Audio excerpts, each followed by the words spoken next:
altarnya di arah utara. Utara, berarti kamu menghadap utara fisikmu. Oke? Ya. Oke. Nah, kalau fisikmu menghadap utara, apakah rohmu sinkron ke utara juga? Atau dia bingung rohmu ini kemana?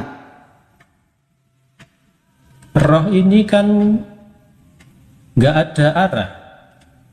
Bro, fisikmu menghadap utara. Apakah rohmu ini sinkron dengan fisikmu ke utara? Atau dia enggak ah, saya mau kemana-mana aja. Lu fisik terserah lu utara, lu juga terserah gua gitu. Gitu kira-kira. Iya, oh gitu. Iya, karena rohani itu kan arahnya ke Oke, jadi antara fisik dan roh itu nggak sinkron ya Bang ya.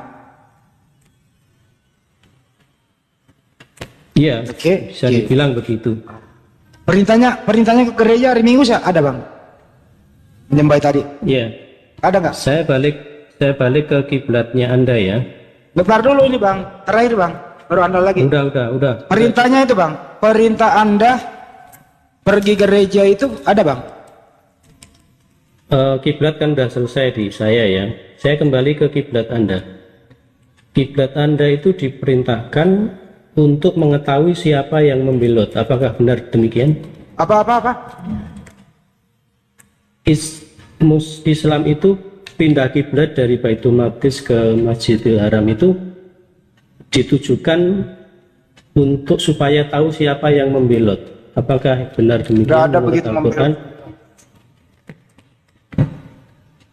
Oh, nggak ada yang membelot. Perintah pindah kiblat itu supaya apa? Supaya kami itu tidak satu kiblat dengan agama lain yang ada di sana. Oh gitu. Jadi di dalam Al-Quran itu kalau nggak salah, sungguh kami sering melihat kamu menghadap ke langit, maka sungguh kami akan memalingkan kamu ke kiblat yang kamu sukai. Palingkanlah mukamu ke arah Masjidil Haram. Ya Bang ya. Jadi ada tiga ayat di dalam Al-Quran untuk perintah arah kiblat. Al-Baqarah 143, maka demikian pula kami telah menjadikan kamu umat Islam, umat yang adil, pilihan agar kamu menjadi saksi-saksi perbuatan manusia. Rasul Muhammad menjadi saksi atas perbuatan kamu. Kami tidak menetapkan kiblat yang menjadi kiblatmu sekarang, melainkan agar kami mengetahui supaya nyata siapa yang mengikuti Rasul dan siapa yang membelokkan. Sungguh pemindahan kiblat itu terasa amat berat. 144 dan seterusnya sampai 150 ada perintahnya kiblat itu. Iya kan ada. Gitu dong kalau berdiskusi pakai data. Iya, kamu mah melantur terus dari tadi. Anda sudah baca tadi. Saya masih nyari ini. Dan di situ ada kata supaya tahu yang membelot kan ya? Nggak ada yang membelot, nggak ada kata belot. Enggak, supaya jadi perpindahan itu supaya ketahuan siapa yang ikut Nabi, siapa yang enggak. Tidak ada perintah ya perintah. Perintahnya itu ya perintah gitu loh. Kenapa kamu yang nambah sih? Coba dibaca lagi. Tadi Al-Baqarah berapa? Semuanya. 100 Al-Baqarah berapa? 140. 144. Waalaikumsalam. 143, 144, 150. Apa sih? Jangan nelpon dulu dong. Gitu loh. Ini orang ini kita berikan jawaban, terus dia tambah-tambahin jawaban kita gitu loh. Sedangkan dia sendiri menjawab ngarang-ngarang aja gitu. Heran saya. Kalau perintah pindah ya perintah pindah gitu loh. Jelaskan loh. Panas ya? Waduh, AC gue mati ya? Panas. Kira AC gue mati, kok panas. Mana Lagi googling dia Bang, lagi googling. Tolong yang nelpon jangan nelpon dulu ya. Perhatiin dong, jangan nelpon dulu. Demikian pula kami telah menjadikan kamu umat Islam, umat yang adil pilihan dan seterusnya. Itu perintah kiblatnya 144 juga Al-Baqarah teman-teman, 150 juga. Iya, yang ada kata membelot tadi di ayat berapa, Bang? Nggak ada kata membelot. Nenek lu aja kiper tuh membelot. Tadi Anda baca, tadi saya dengar. Di mana pernah kata membelot? Kamu kok suka membelot? Mungkin kurang fokus, Bang. Bacakan yang tadi Anda baca tadi. Gak usah perintah-perintah saya udah baca kok. Katanya yang jelas datanya ada. Sekarang nanya Iya. balik. Udah dulu, udah stop dulu. Saya udah diskusi yang adil. Saya udah jawab pertanyaanmu. Tadi, Perintah. iya, tadi ada Kata membelot ya cari. Saya tunggu 60 hari. Saya tunggu 60 hari. yang Anda bacakan tadi lu. Coba baca. Kagak ada kata membelot. Yang terakhir tadi.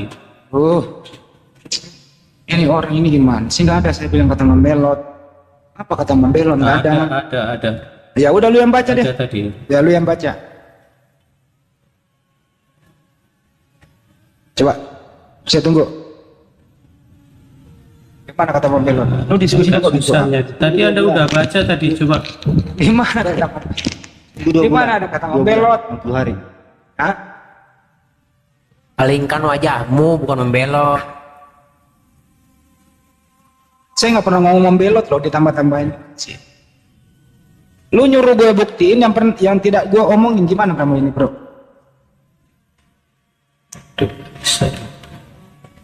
Sekarang selanjutnya lagi ya. Ini saya udah ada pertanyaanmu. Sing enak loh, umat Islam ditanya selalu ada datanya. Sekarang giliran kamu, tunjukkan perintahnya di Bible. Pergi gereja hari Minggu, bro. Silakan. Nggak ada. Hah? Nggak ada. Jadi orang pergi gereja hari Minggu itu nggak ada perintah. Nggak ada. Jadi ngapain ke gereja? Nggak ada perintah. Ya persekutuan kan itu. Pargoy. Itu siapa yang nyuruh?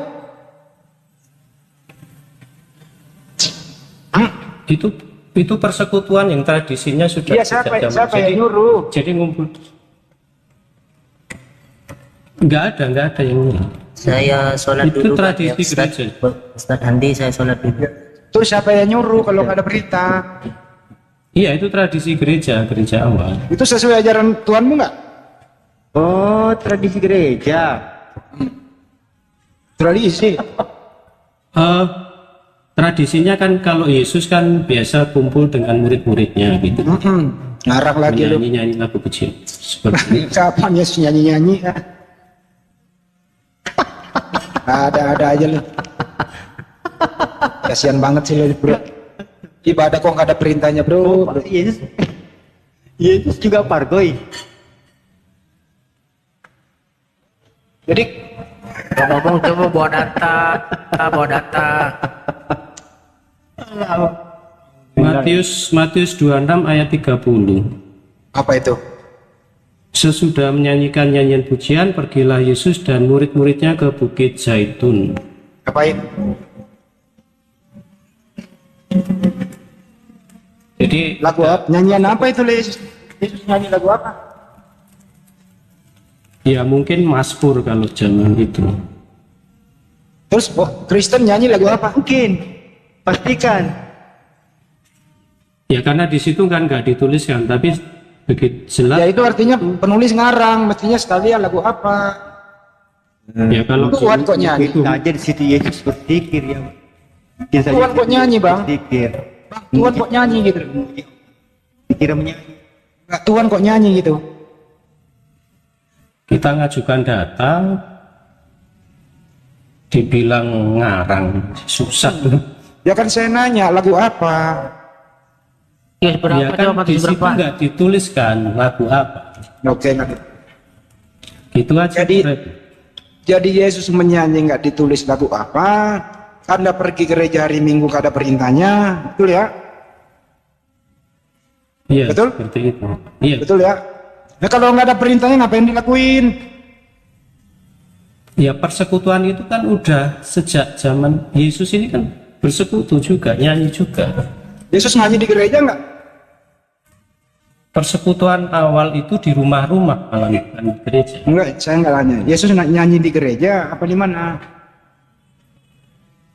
Kan saya jawab, persekutuan zaman itu bisa di rumah-rumah jemaat. Persekutuan apa sih? Yang ngumpul gitu loh, ngumpul antara Ngumpul. perkumpulan itu persekutuan. Waktu Yesus menyanyi itu Yesus Tuhan atau dia manusia? Pertanyaannya kok nggak jelas ya? Yesus itu Tuhan loh. Iya, tapi kan jangan ditanyakan di konteks ini dong. Enggak apa-apa dong. Saya pengen tahu aja, banyak netizen yang nunggu. Waktu Yesus menyanyi itu, Yesus sebagai manusia atau sebagai Tuhan? Atau dua-duanya? Jadi dalil Yesus menyanyi ada ya. Oke, selesai. Iya, maksud saya waktu dia menyanyi itu, dia sebagai Tuhan atau sebagai manusia? Ya kan bagi Anda sudah clear itu kan, selesai dah. Pak, cuma Anda nanya kan doang kok. Anda kan suka TikTok, jadi udah selesai tanya. Ada. Iya, saya lagi dong yang nanya, kan nggak apa-apa nanya. Waktu Yesus menyanyi, dia sebagai Tuhan atau sebagai manusia? Masa sederhana begitu, susah amat? Enggak, ya saya kan nggak jawab, nggak apa-apa juga kan. Enggak, Yesus itu manusia atau Tuhan sih, Bang?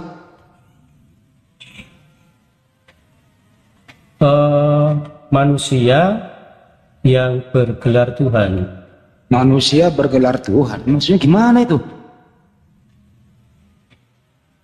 Maksudnya dia anak manusia, tetapi di dalam dirinya itu mempunyai kekuasaan di bumi dan di surga. Apa yang dikuasai Yesus waktu di bumi? Ya, manusia itu kan ciptaan ya, jadi Enggak. alam semesta kan ciptaan. Apa yang dikuasai Yesus waktu Yesus di bumi? Tahu nggak waktu Yesus? Tahu nggak waktu Yesus ada di bumi, Bang? Yang berkuasa siapa? Anda tahu nggak negaranya Yesus dikuasai oleh bangsa apa waktu Yesus ada di bumi? Anda tahu nggak? Iya, bangsa Romawi. Iya, berarti Yesus nggak berkuasa, dikuasai oleh Romawi, Bang. Jangan kalau ngomong tuh nyambung dikit apa? Jadi Yesus di bumi itu nggak pernah berkuasa, Bang. Negaranya dikuasai penjajah. Bahkan mau dibunuh. Jadi pembunuhan kan? Apa ya? Dia nggak berkuasa kok. Apa yang dikuasai? Ini secara teritorial pemerintahan ya. Tapi kalau secara dia utusan Tuhan, dia berkuasa menyampaikan firman Tuhan karena dia adalah utusan Tuhan. Anda mau tergantung mau pilih yang mana? Yesus itu utusan Tuhan. Yesus menerima firman, menyampaikan firman. Dia berkuasa menyampaikan firman. Siapapun yang menghalangi dia menyampaikan firman kepada Bani Israel, dia akan berhadapan dengan yang mengutus Yesus. Yesus yaitu pencipta alam semesta. Segala yang kuperbuat dilindungi. Aku tidak dapat berbuat apa-apa dari diriku sendiri, melainkan kehendak Bapa yang mengutus aku. Kehendak Bapa sang pencipta alam semesta di atas sana, tidak ada yang berani menantang kehendak sang pencipta itu. Apa yang dia inginkan akan terjadi. Yang namanya juga Tuhan Maha Kuasa. Jadi Yesus di muka bumi adalah berkuasa menyampaikan kehendak Bapa kepada Bani Israel. Tapi secara teritorial, secara kenegaraan, negaranya dikuasai oleh penjajah. Begitu dong kalau diskusi. Supaya nyaman gitu loh. Ya, Yohanes 19 ayat 10-11. Apa itu? Maka kata Pilatus kepadanya, tidakkah engkau mau bicara dengan aku? Tidakkah engkau tahu bahwa aku berkuasa untuk membebaskan engkau dan berkuasa juga untuk menyalibkan engkau? Yesus menjawab, engkau tidak mempunyai kuasa apapun terhadap aku, jikalau kuasa itu tidak diberikan kepadamu dari atas. Sebab itu dia yang menyerahkan aku kepadamu lebih besar dosanya. Jadi Maksudnya apa, sebetulnya maksudnya apa itu? Maksudnya sebetulnya pada hakikatnya Pilatus itu sekalipun dia berkuasa secara duniawi, tetapi itu dianggap Yesus, engkau tidak mempunyai kuasa apapun. Karena kekuasaan itu diberikan sebetulnya dari atas. Begitu. Bang, tadi kan saya udah jauh. Saya ulang bahasa Indonesia ya, persingkat. Jadi Anda berbicara Secara dengerin Bang Gantian ya. tetapi Yesus berbicara kekuasaan secara hakiki. Berarti tadi Anda setuju dengan pendapat saya. Dengarkan dulu ya. Secara teritorial kenegaraan, yang berkuasa itu adalah tentara Romawi. Tapi setara ajaran Tuhan yang dibawakan oleh Yesus, Yesus berkuasa menyampaikan firman Tuhan kepada Bani Israel. Karena cuma dia makhluk pilihan di muka bumi waktu itu, diberi tugas oleh Sang Pencipta untuk menyampaikan firman itu. Aku hanya diutus kepada domba yang hilang di Israel. Jadi secara utusan Tuhan dia berkuasa, tapi negaranya dikuasai oleh penjajah. Kita serobit di sini ya Bang ya. Itu loh. Persoalannya ada. Kalau Anda tetap ngotot Yesus itu maha kuasa di muka bumi, ini keliru. Mana maha kuasanya? Nggak bisa. Itu loh. Tapi kalau Yesus berkuasa menyampaikan firman yang diperintahkan Tuhan kepadanya, saya setuju. Tidak boleh ada yang menghalangi dia menyampaikan firman. Kalaupun Saulus selalu menganiaya dia, murid-muridnya membunuh murid-murid dan seterusnya, Yesus pantang mundur, tetap dia akan melaksanakan tugasnya. Segala firman yang telah kuterima, ku sampaikan kepada mereka, mereka mengerti dan menerimanya. Yesus pantang mundur sebelum padam, pantang mundur sebelum menyampaikan firman, karena mereka diberi tugas menyampaikan firman itu. Dia tidak takut oleh siapapun, karena Yesus kemanapun pergi dilindungi oleh Bapa yang mengutus dia. Paham sampai sini? Ya, itu hal yang berbeda. Loh kok berbeda? Itu Kok kan berbeda? soal firman kan itu, soal utusan kan. Di sini kalau dengan Pilatus itu kekuasaan pemerintahan teritori yang Anda bilang tadi itu. Jadi Yesus mengatakan pada hakikatnya kekuasaanmu itu diberikan dari atas dan dia tidak berkuasa sama sekali terhadap Yesus sesungguhnya. Bang izin Bang Lintang ya. Yohanes 19:10-11. Lintang, dengarin dulu ya Bang ya. Masa nggak ngerti-ngerti sini ya? Yesus itu di muka bumi jelas banyak yang tertulis di Bible Anda itu dia utusan Tuhan. Yohanes 17:8, segala firman yang telah kuterima ku sampaikan kepada mereka dan mereka menerimanya. Jadi sukses Yesus itu menyampaikan firman itu yang diterima oleh yang mengutus dia. Tidak ada yang bisa menghalangi, itulah kekuasaan dia. Karena dilindungi oleh Bapa yang mengutus dia. Apabila Yesus mengalami kesulitan, dia berdoa. Doanya selalu dikabulkan. Karena memang dia wakil Tuhan di muka bumi kok. Itu kuasaan dia. Tapi secara teritorial negaranya dijajah oleh Romawi. Inilah yang Anda imani. Lebih berkuasa tentara Romawi bekerja sama dengan imam-imam Yahudi dan Kayafas, bekerja sama dengan iblis, bekerja sama dengan Yudas untuk mengeksekusi Tuhan Anda ini. Kami Muslim tidak akan pernah mengiyakan itu, akan kami melindungi dia sebagai nabi, rasul yang pernah ada di muka bumi. Tapi iman Anda adalah bahwa kekejaman tentara Romawi yang menguasai Yesus berhasil membunuhnya, mempermalukannya. Silakan saja. Nah, kenapa sekarang Anda mengimani atas keinginan jahat iblis tentara Romawi ini membunuh Tuhan Anda? Kenapa Anda percaya itu? Padahal Yesus adalah utusan Tuhan yang dilindungi oleh Tuhannya. Kenapa Anda membiarkan pembunuhan itu? Kenapa Anda membiarkan pembunuhan berencana? Bukankah Tuhan yang Maha Kuasa melarang pembunuhan orang tidak bersalah? Kenapa Anda mengimani pembunuhan itu? Pada pembunuhan itu adalah melanggar perintah Tuhan. Kenapa bisa Bang? Coba jelaskan. Monggo. Yang mana ini yang perlu dijawab ini? Kenapa? Poin yang mana yang harus dijawab? Masalah kuasa Bang. Kalau Yesus berkuasa, kenapa dibunuh oleh tentara Romawi? Oh ya. Karena Yesus datang memang untuk itu. Jadi memang Yesus menyerahkan dirinya untuk situasi seperti itu. Jadi bukan dia menggunakan kekuasaannya untuk melepaskan diri dari itu, justru dia datang untuk itu.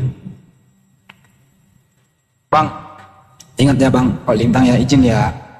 Waktu Yesus ditangkap, dibeli di mahkota berduri, diludahi, digambarin, diseret, terus buka baju, nikul salib dari bawah ke bukit tengkorak, sampai di bukit atas, langsung diikat tangannya, dipaku, kemudian disalib, kemudian ditombak lambungnya. Pertanyaannya Bang, yang berkuasa saat itu A. Yesus, B. tentara Romawi? Yesus mempunyai kekuasaan. Yesus itu tidak hilang. Bang, gimana sih Bang, kok sederhana, kok susah amat? Iya, kekuasaan Yesus tidak hilang. Saya nggak bilang hilang dan tidak, bukan itu pertanyaannya Bang. Dengarkan dulu ya. Kalau Waktu Yesus Romawi, tadi sudah saya jawab, Pilatus pun tidak berkuasa terhadap Yesus. Tadi ayatnya sudah saya bilang, Pilatus pun sebetulnya tidak berkuasa atas Yesus. Bang, sederhana ya Bang. Prajuritnya. Bang, sederhana Bang. Proses penangkapan Yesus, pertama ditangkap, diberi mahkota berduri. Nah, ini aja dulu. Waktu Yesus ditangkap, yang berkuasa siapa? Yang menangkap atau yang ditangkap? Sesuai ayat yang saya tadi katakan, bahwa sesungguhnya itu mereka tidak berkuasa kecuali mereka memang Bang, Bang, astagfirullah Bang, dengerin jadi dulu kekuasaan Bang. mereka itu karena memang Tuhan mengizinkan. Gini aja Bang, saya kasih analogi ya. Dan Yesus tidak menolak itu sehingga dia menyerahkan diri untuk itu. Bang. Jadi letak kekuasaan ada gini Bang ya. Jadi mereka menangkap Yesus itu karena mereka diberikan kuasa dari atas. Biar saya turunnya. Bang, ada maling atau ada penjahat menyerahkan diri ke polisi. Pertanyaannya, yang berkuasa polisi atau maling? Iya, kalau secara manusiawi kan polisi yang punya kuasa kan. Oke, baik. Yang kita lihat. Oke, makanya cukup. Yesus mengkonfirmasi. Ya udah, stop dulu sampai sini, belum selesai. Makanya Yesus mengkonfirmasi stop dulu. Terhadap Pilatus itu. Stop dulu. Kamu nggak punya kuasa sebetulnya. Stop dulu Bang. Bang, gantian. Ya. Stop dulu. Jadi Anda sudah mengakui tadi kalau ada maling, ada koruptor, ada apapun itu penjahat menyerahkan diri ke polisi, artinya yang berkuasa adalah polisi untuk menegakkan hukum. Jelas toh? Nah, Anda normal di sini. Nah, menurut Anda Yesus menyerahkan diri kepada Pilatus untuk dibunuh. Pertanyaannya Bang, yang berkuasa itu Yesus atau Pilatus? Makanya tadi ada dua pandangan. Kalau yang kita lihat ngaco kan? Bilang ke Yesus ngaco. Enggak semuanya sebetulnya. Kalau kita lihat secara lahiriah, memang kan Pilatus yang berkuasa secara teritorial. Nah, ya udah itu dari tadi ngomong udah. Memang itu yang kelihatan.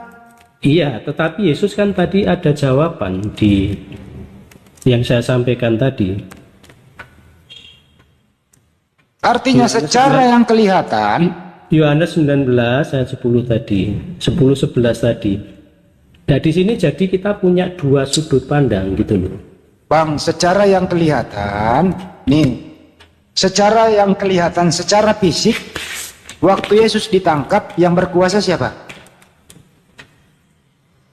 Iya, prajurit, penangkap. Pinter. Iya, betul. Oke.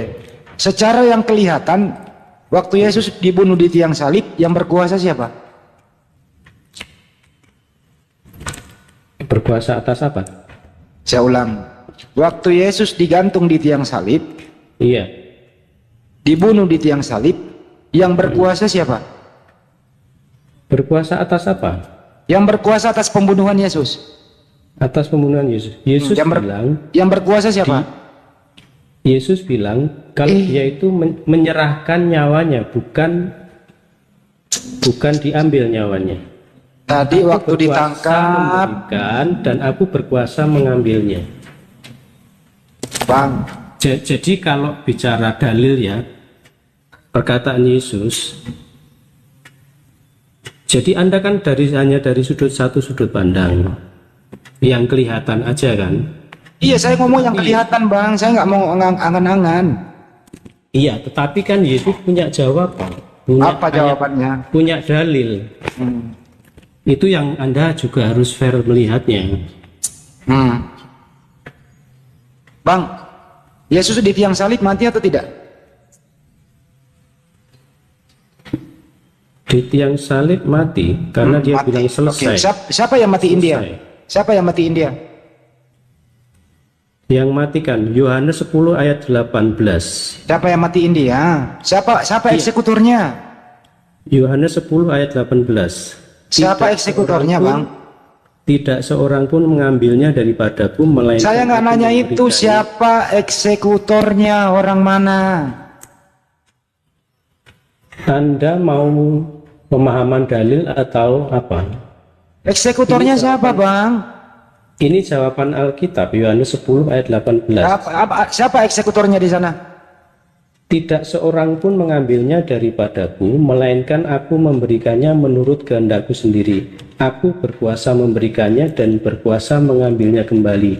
Inilah tugas yang kuterima dari Bapakku. Di situ eksekutornya siapa? Ya tidak ada kalau menurut Yohanes 10 18. Oh, jadi Anda salah data. Pertanyaannya, siapa eksekutornya pembunuh Yesus yang nombak lambungnya itu loh, siapa? Oh, kalau Anda tanya yang menombak lambung, saya jawab prajurit. Ya itu eksekutor namanya. Menombak lambung itu bukan eksekutor, dia itu ngecek apakah sudah mati atau belum. Terus eksekutornya siapa? Eksekutornya ya penyalipan itu, digantung di salib itu. Ya siapa yang gantung? Ya para prajurit itu kan. Ya iya, ngomong dari tadi tentara Romawi prajurit udah. Kenapa lu putar-putar kayak gasing yang tidak ngerucut gitu loh? Susah amat sih. Jadi yang eksekutor itu adalah tentara Romawi. Selesai. Begini, Anda tadi salah pemahaman. Lu kok salah? Orang saya nanya kok salah. Situ yang jawab salah kok. Enggak. Pemahaman Anda yang menombak lambung itu adalah eksekutor, dan itu bukan. Oh, jadi jadi yang menombak lambung itu pelaku penombak lambung itu bukan eksekutor ya? Iya, tidak dalam rangka membunuh, tapi memastikan bahwa Yesus sudah mati atau belum. Ya, jadi salahnya di situ Anda. Jadi cara ngetes Yesus sudah mati atau tidak, lambungnya harus ditombak gitu. Ya, itu cara prajurit yang keji kali ya, Bang ya. Tes orang mati dan tidaknya bukannya disentuh dan nadinya, malah diacak-acak lambung anak orang. Ada aja loh. Ya, itulah Romawi. Katanya seperti itu. Jadi itu bukan eksekutor. Iya, mereka kan hanya menghukum. Oke, baik. Kalau bukan terserah lu deh, aku bikin bahagia aja loh. Terus kemudian waktu ditombak lambungnya itu ya, waktu Yesus ditombak lambungnya itu udah mati atau belum? Kematian penyalipan itu kan dibiarkan kan di tiang salib sampai mati. Waktu Yesus ditombak lambungnya itu, Bang, Yesus sudah mati atau belum? Sudah. Jadi prajurit menganiaya mayat. Nggak tahu ya. Loh, katanya sudah. Katanya waktu ditombak lambung, dengerin dulu. Waktu ditombak lambungnya, Yesus sudah mati. Artinya prajurit menombak lambung mayat, betul? Ya terserah deh. Lo kok terserah? Itu argumentasi kamu sendiri loh, saya balikin bro. Kurang aja tentara Romawi yang udah mati anak orang diacak-acak pula lagi pakai tombak. Keji kali ini orang ini. Kalau ada orang kayak gini di depan saya, waduh nggak bener ini. Orang mayat dianiaya, nggak bener ini orang ini. Begini, Ya itu gimana? bukan karena dia mau tahu ini udah mati apa belum, mengeceknya seperti itu. Iya. Kan paham. ceritanya seperti itu. Iya, Bukan paham. dia bermaksud menganiaya mayat. Mau dia punya Dia itu sedang memastikan ini sudah mati apa belum. nggak usah tanya motifnya apa, maksudnya apa, yang jelas tindakannya adalah menganiaya mayat. Begini, Oke. ada pemikirannya itu suka nyeleneh gitu loh. Loh, sekarang ini waktu ditombak lampunya itu, itu Yesus Iya. itu waktu mati mayat atau bukan? Begini loh, menombak lambung itu adalah cara memastikan apakah dia sudah mati apa belum. Iya, paham. Cara Ya ngetes Yesus. sudah, kalau pada paham ya sudah. Ya dengerin dulu. Aneh-aneh. Ya, jadi cara untuk ngetes Yesus mati dan belum mati itu ditombak lambungnya. Kalau dia gerak, berarti masih hidup. Kalau nggak ada perlawanan, berarti udah mati. Kan gitu caranya. Nah, Ya, menurut Anda gitu tadi, loh. dengerin dulu. Menurut Anda tadi, Yesus itu matinya di tiang salib. Sebelum ditombak lambungnya, Yesus itu udah mati. Tapi tentara Romawi lebih mau meyakinkan lagi. Ternyata dia menombak lambung mayat. Lambung mayat Tuhan. Ini mayat Tuhan loh, Bang. Mayat Tuhan ini, Bang. Bukan mayat orang. Gak percaya? Gak percaya? Saya baca ya datanya ya. Ini baru saya pakai datamu nih. Sebab 1 Korintus 11:26. Sebab setiap kali kamu makan roti ini dan minum cawan ini, kamu memberitakan kematian Tuhan. Jadi mayat ini adalah Tuhan. Jadi tentara Romawi mengeksekusi mayat Tuhan. Tuhan siapa? Tuhan Anda. Betul apa betul? Iya, betul. Betul. Kurang aja tentara Romawi kok mengeksekusi mayat gitu loh. Nah, Bang, saya Ya, boleh edukasi dikit ya, Bang ya. Ini ajaran tidak masuk akal. Ini ajaran sangat keji. Bukankah di dalam perjanjian utama Yahudi, hukum Taurat itu di Ulangan 10:23 dan seterusnya itu bahwa dilarang membunuh orang yang tidak bersalah. Tidak boleh membunuh orang yang tidak bersalah.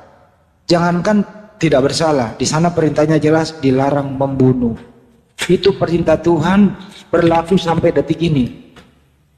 Artinya, Bang, apakah Anda setuju pembunuhan Yesus melanggar perintah Tuhan? Setuju atau tidak, Bang? Silakan. Iya, perintahnya untuk siapa dulu? Aduh, saya ulang ya. Perintah Tuhan ini secara umum dulu, Bang. Perintah Tuhan dilarang membunuh, setuju?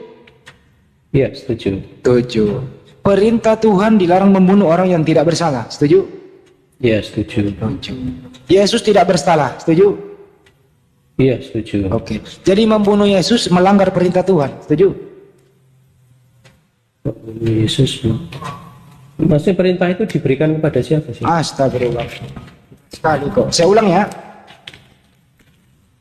Perintah Tuhan dilarang membunuh, setuju? Perintah Iya, Tuhan perintahnya dilarang kepada siapa? Jawab dulu dong. Kan Yesus dibunuh, Bang. Perintah jangan bunuh itu kepada siapa aja? Ya, pembunuhan Yesus di tiang salib itu melanggar perintah Tuhan. Iya, perintah yang mana kepada siapa? Ya, perintah Tuhan itu nggak boleh membunuh. Sedangkan Romawi membunuh, berarti Romawi melanggar perintah Tuhan. Iya, Tuhan memberikan perintah itu kepada siapa sih? Kepada seluruh manusia di muka bumi. Kepada seluruh manusia di muka bumi. Perintahnya kapan itu? Sejak tentara Romawi itu hidup, ada aturan itu berlaku. Baru sejak itu atau sudah sebelumnya? Sebelumnya sudah ada aturan di hukum Musa, Hukum dilarang membunuh. Ya. Yesus Musa itu di mana? menegakkan hukum Musa, dilarang membunuh. Ya, hukum Musa itu di mana?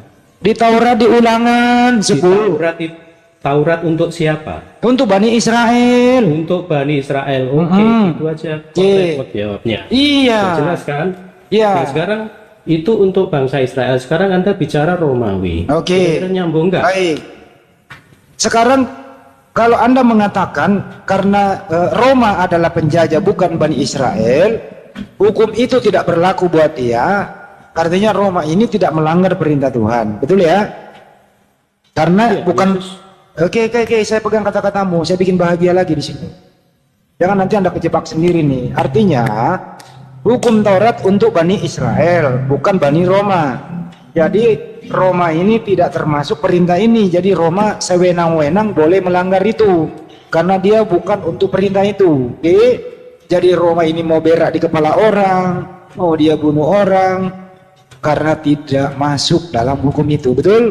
Artinya menurut Anda tentara Romawi yang membunuh Yesus tidak melanggar perintah itu karena tidak berlaku perintah itu buat dia. Oke, saya tahan sementara di sini. Bagaimana dengan ini Yahudi? Imam Yahudi yang menjadi otak pelaku Yesus melanggar atau tidak? Melanggar apa? Perintah Tuhan. Perintah yang mana? Apa peranan Imam Yahudi Kayapas dalam pembunuhan Yesus? Apa peranannya? Melanggar perintah yang mana? Apa peranan Imam Yahudi atau Enggak, Kayapas pertanyaan dalam... Anda tadi. Pertanyaan Anda tadi. Aduh, ini orang nggak dengar. Yang terlibat dalam pembunuhan, sebentar, yang terlibat dalam pembunuhan Yesus siapa aja sih? Saya kasih tahu ya. Tentara Romawi. Dengerin yang terlibat dulu nih. Mana yang masuk perintah membunuh atau tidak? Yang terlibat satu tentara Romawi, kedua Kayapas, Imam Yahudi, ketiga iblis, keempat Yudas. Yang mana yang keempat ini yang wajib patuh kepada Torah? Yang mana yang keempat ini? Saya kasih tahu ya. Satu, Romawi nggak masuk. Romawi nggak masuk. Kedua, Kayapas masuk nggak? Imam Yahudi itu masuk atau tidak? Tadi udah dijawab, Taurat itu untuk bangsa Israel. Yahudi. Iya, Yahudi ini bangsa apa? Imam Yahudi bangsa apa? Yahudi itu di dalamnya Israel situ. Udah dijawab. Yahudi ini masuk wajib ikut perintah Tuhan nggak, dilarang membunuh? Justru saya tadi kan yang mempertegas. Ya Allah, Taurat itu untuk Yahudi, bukan untuk Romawi, kan saya yang mempertegas. Iya, Romawi kita kesampingkan. Romawi kita kesampingkan. Udah nggak bahas Romawi lagi. Karena Anda mengeliminir Romawi tidak masuk perintah itu. Karena dia bukan bangsa Yahudi. Ya sudah, kenapa? Nah, sekarang kita lihat siapa aja yang terlibat di dalamnya selain Romawi. Ada Yudas, ada iblis, ada Kayapas, Imam Yahudi. Ini terlibat ini. Oke. Terlibatnya di bagian mana? Iblis ini yang mempengaruhi Yudas supaya Yudas berkhianat, menunjukkan siapa Yesus. Terlibat. Paham? Kayapas mempengaruhi tentara Romawi agar Yesus yang dia tolak karena bukan Mesias yang ditunggu-tunggu untuk membunuhnya. Terlibat. Di mana ada perintah untuk membunuh? Nah, apa sih ini orang ini? Anda harus punya dalil Yahudi memerintahkan untuk membunuh. Menurut Anda nggak ada advis atau nggak ada keterlibatan Kayapas dalam pembunuhan Yesus? Enggak. Tadi Anda bicara ini orang ini benar-benar nggak ngerti Bible ya? Justru saya menuntut Anda, katanya ada disuruh membunuh Romawinya itu sama Yahudi, sama Kayapas. Anda bisa tunjukkan dalilnya. Apa sih? Kamu ini bisa nggak sih Bas? Bisa diputar-putar doang, belagak bego gitu loh. Anda tunjukkan aja ada apa enggak? Heran saya. Begini ya bro ya, saya ulang lagi ya. Tolonglah kalau Oke, orang ulangi bicara lagi, itu coba. jangan dipersulit lah. Kamu ini pura-pura bego gitu loh. Tolonglah. Saya justru mempertegas kata-kata Anda. Saya menanggapi karena ucapan Anda. Saya baca datanya ya. Saya baca datanya. Di Matius 26, 3 dan 4 memberitahu kita pada waktu itu berkumpullah imam-imam kepala dan tua-tua bangsa Yahudi di istana imam besar yang bernama Kayafas, dan mereka merundingkan suatu rencana untuk menangkap Yesus dengan tipu muslihat dan untuk membunuh dia. Makanya jangan sekali-kali Bible itu disimpan di laci dibaca. Para pemimpin Yahudi mendesak pemimpin Romawi supaya Yesus dihukum mati. Matius 27:22. Mereka tidak dapat membiarkannya mengadakan berbagai pertanda dan mukjizat karena posisi peran mereka dalam keagamaan masyarakat yang mereka kuasai terancam. Yohanes 11, 47, 50. Dan oleh karena itu mereka sepakat untuk membunuh dia. Jadi yang terlibat atas pembunuhan Yesus adalah tentara Romawi, imam Yahudi, tua-tua bernama Kayafas, iblis dan Yudas. Paham sampai sini? Paham sampai sini? Ya, paham. Paham, Peter. Jadi, kalau Anda mengesampingkan tentara Romawi tidak berlaku hukum Taurat buat dia, tapi di sini ada pelaku yang taat terhadap hukum Taurat. Siapa itu Kayafas? Pertanyaan saya, apakah Kayafas melanggar perintah Tuhan dalam hal pembunuhan Yesus? Melanggar atau tidak? Harusnya tidak, karena kan tidak Loh, membunuh. kok tidak? Gimana sih kamu ini kok nggak ngeyel dari tadi? Membunuh itu nggak boleh. Membunuh itu melanggar perintah Tuhan. Masya Allah nih orang Dilakukan Kayafas apa? dikasih data ngeyel. Yang dilakukan Kayafas apa? Astaga, saya baca lagi. Balik tadi saya baca, lu pakai apa sih? Nih saya baca lagi ya. Matius 26, 3 sampai 4. Pada waktu itu berkumpullah imam-imam kepala dan tua-tua bangsa Yahudi di istana imam besar yang bernama Kayafas. Mereka merundingkan suatu rencana untuk menangkap Yesus dengan tipu muslihat untuk membunuhnya. Jadi otaknya adalah Kayafas. Otaknya itu loh yang membeli ide. Mereka rapat untuk menangkap Yesus. Rapat dia. Mari kita kumpul rapat untuk membunuh Yesus. Apa yang terjadi? Para pemimpin Yahudi ini mendesak pemimpin Romawi supaya segera Yesus dihukum mati. Jadi Kayafas ini mendesak kepada tentara Roma, segera eksekusi gitu loh. Jadi peranannya sangat jelas. Pelaku utamanya dia, otaknya. Paham sampai sini? Paham? Sangat paham. Ya, kalau paham, nah artinya para imam Yahudi dan tua-tua Kayafas ini terlibat atas pembunuhan Yesus. Setuju?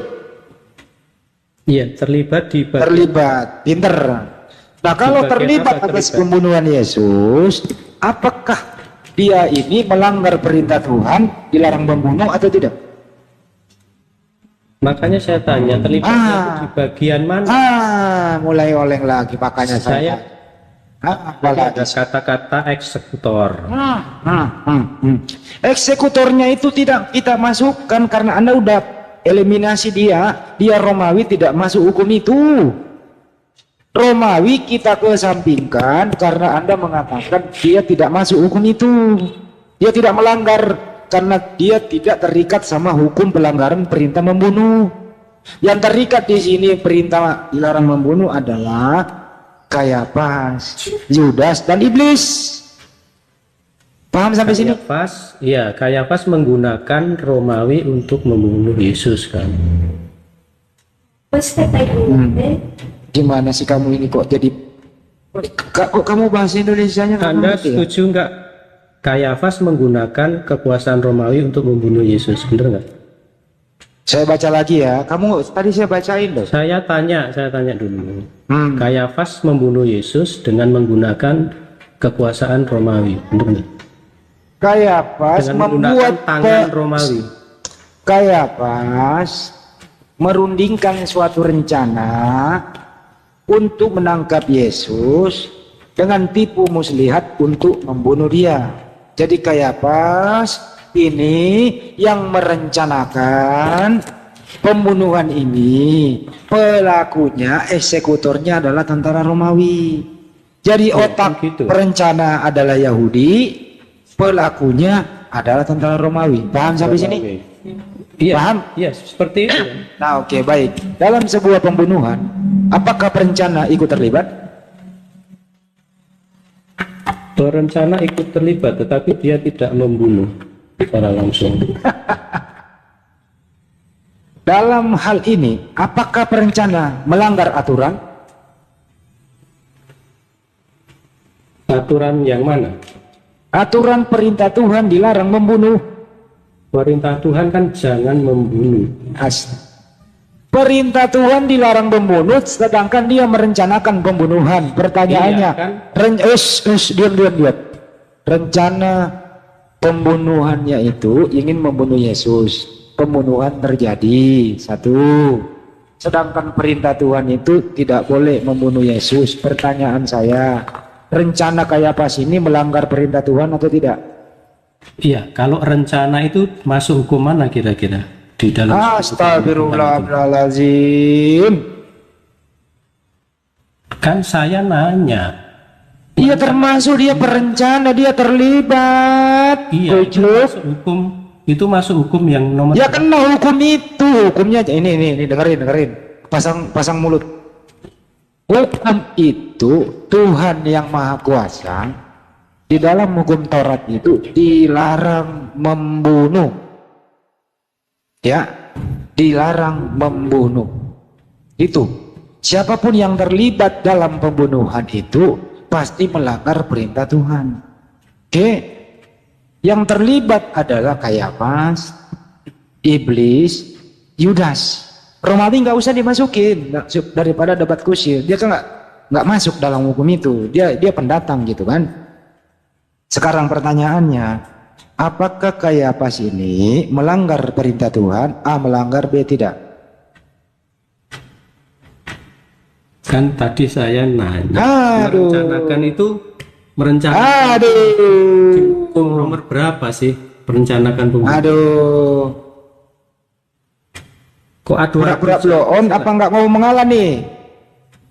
Nih saya kasih contoh ya. Kan saya nanya. Diam dulu, diam. Merencanakan Diam. Saya kasih contoh ya.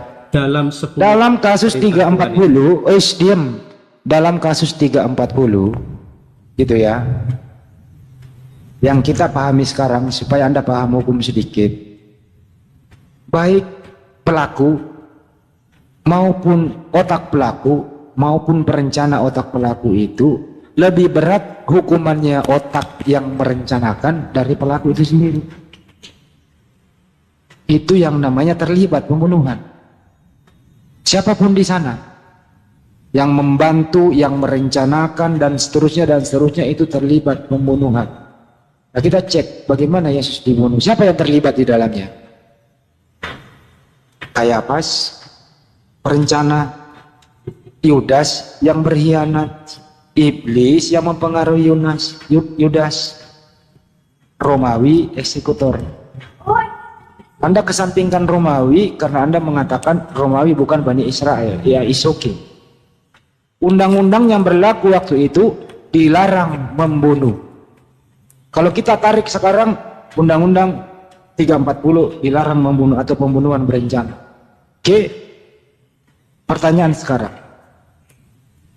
Apakah otak pelaku atas pembunuhan Yesus ini melanggar undang-undang Tuhan dilarang membunuh? A, melanggar. B, tidak.